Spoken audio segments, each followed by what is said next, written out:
If you guys don't understand what I'm about to cover in this video, your Shopify business will go bankrupt. I'm gonna mathematically prove it to you and also show you how to unbankrupt yourself. Because if you don't get clear on these numbers specifically, given a long enough time horizon, you will burn all your cash and you're gonna go out of business. Let's get into it. So what I'm gonna cover in this video is broadly called unit economics. And if you don't understand the unit economics of your Shopify brand, you're basically fucked, okay? There's no two ways to go about it.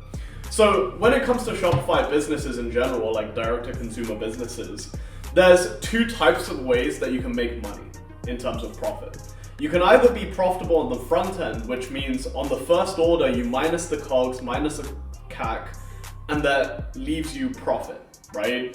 There's also profiting on lifetime value, aka you're gonna be scaling into the red in the beginning and then making profit on lifetime value. Now, most of you guys watching this, obviously the most desirable way to go is to be front-end profitable, because what happens is your first customer can fund the acquisition of the next customer. And ideally, the profit needs to be greater than the CAC and the COGS so that you can basically scale infinitely, right? Whereas LTV profitable, this is where you're basically raising capital and growing to, let's say, an exit, right? So let's figure out which model is right for you. And we're gonna do so by looking at this example product for a brand that I worked with back in like 2020, right? So let's say this brand, they sell a ticket price of $29 or $30, right?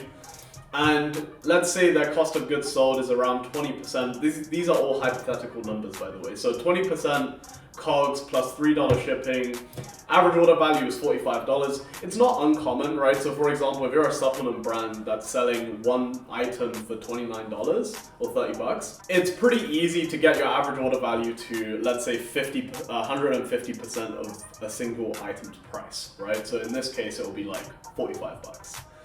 Now, if given this is the average order value, then that means your maximum CAC, if you want to be front-end profitable, is basically worked out as $45, aka your average order value, minus your cost of goods sold, aka 20% of 45, right? Minus $3 to ship the actual product to the customer, making your maximum that you can spend to acquire a customer $33.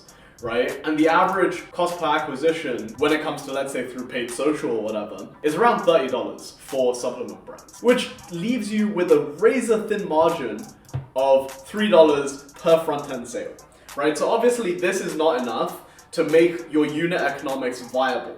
And when you have unviable unit economics, it means that you're either not going to scale, or if the unit economics is red on the front end, it means that if you don't have any lifetime value, you're just gonna lose money and eventually you're gonna go bankrupt, right? So this is super, super important for you to understand.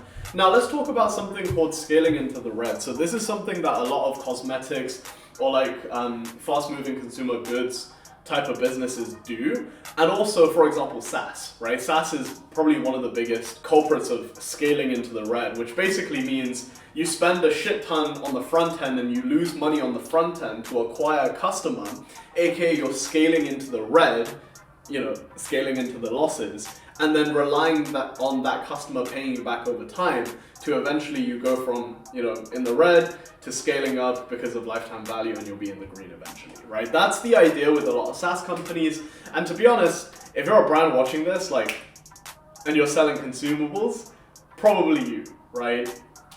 And this is very scary for new entrepreneurs, and you gotta have a lot of balls to do this. So let's get into this model, right? So you need to understand your lifetime value first of all. And if you're a new business, this is super hard to understand because you don't know how many customers are gonna come back. And ultimately, you're basically going in blind if your business has only been around for, let's say, a year, right? So let's take a look, right? Cost of goods sold is the same. Let's keep it the same. Let's say the average lifetime value is people place 2 orders instead of 1, right? Which brings, instead of average order value, it's basically lifetime value is just your average order value times however many orders people place on average. Now, a really, really easy way to work out lifetime value is super simple. This is a very conservative estimate. All you gotta do is take the total number of revenue you've done across all time with your business, excluding any like wholesale B2B type of orders, just on your D2C side, let's say, and you divide it by the total number of customers that you have. So meaning if you've done 100,000 and only had 100 customers, let's say, it will be 100,000 divided by 100, meaning the average customer spends $1,000, right? So in this case, let's just pretend the lifetime value was 2 orders of $45, making your lifetime value 90. And then in terms of your cost per acquisition, it's going to be about the same, right? CAC doesn't really change as you extend lifetime value. So that means it's basically $90 minus 18 for cost of goods sold, minus 6 because it's shipped in 2 separate orders, right? Leaving you with max CAC of $66. Now, if you expect a cost per acquisition of $30, aka how much you're paying ads to acquire that customer, your margin on lifetime value is $36, which is not too bad, right? Because that gives you enough money to acquire the next customer and fuel the cost of acquisition. This is really important. So if you can prove this with your business, not only is it going to be really easy for you to get investment, but also it's going to allow you to scale, right? Because you now know that you're going to be cash flow positive per customer. Let's talk about another thing that's really important, which is running cohort analysis on your customer base.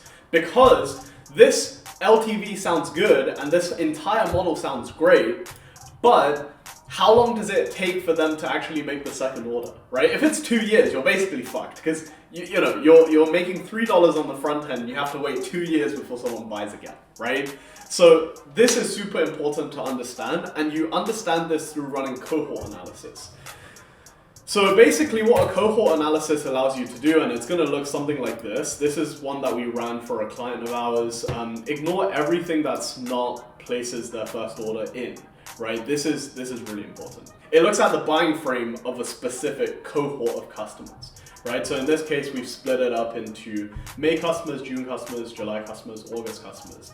Now, what this cohort analysis specifically does is it looks at people who sign up to our mailing list and looks at how long they take before making their first ever order with the brand.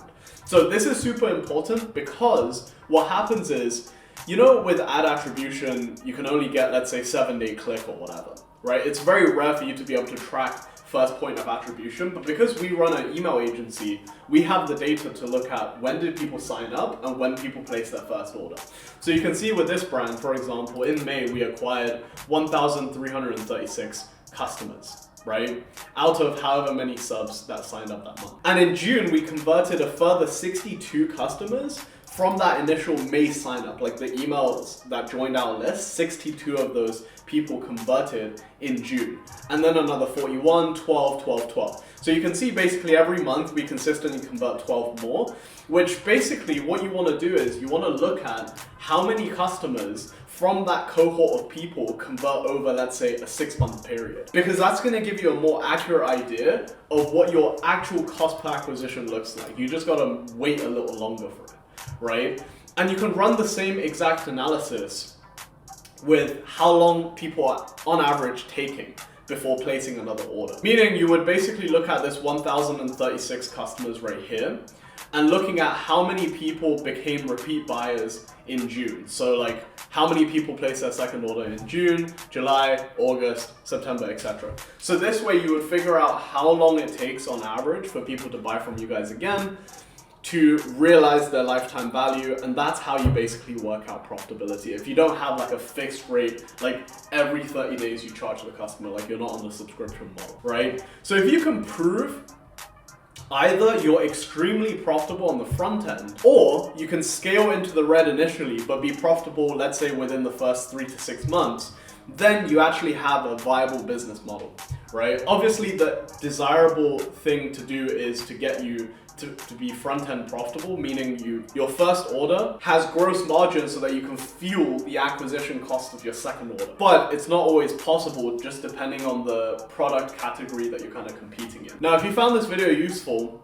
and you want to learn how to get profitable on the first order, I'm actually going to be recording another video right now on how to increase your Shopify conversion rate and the biggest levers you can pull to drop CAC raise average order value, and basically make more profit on the front end. So subscribe for that video. And also, if you're a 7-figure or an 8-figure brand watching this, you need to outsource your email marketing to us because we're the best in the game and we do analysis like this and we basically crush your current email performance as well as add a lot of value from like an e-com scaling perspective. So book in a call, first link in the description. I'll see you in the next one.